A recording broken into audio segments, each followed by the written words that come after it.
Ahoj lidi, dneska tady pro vás máme ochutnávačku, takže ale první si musíme skočit pro jídlo.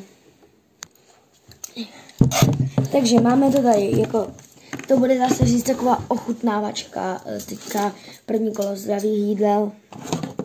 Já bych začal tady Monte. Pak tady máme 2 jablka a zelí. Ale to zelí je jakýsi zvláštní. Je fialový. Protože barví a je fialový. Jdem si to rozdělat.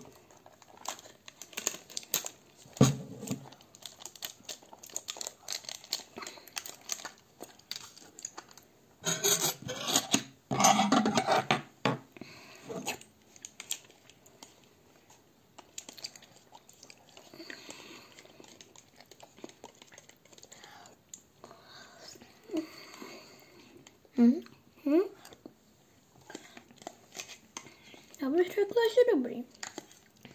Za mě je to taky dobrý.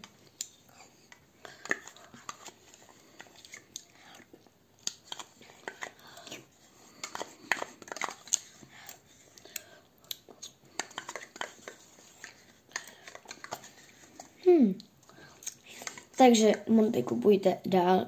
Kdo kupuje, takový ho kupuje. Takže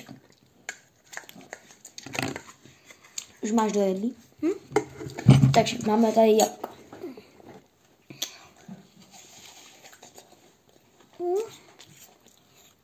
Za mě dobrý.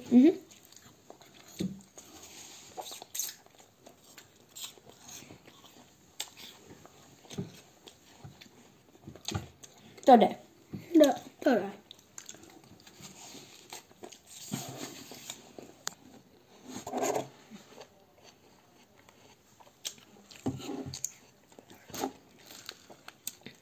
Takže jdu na zelí.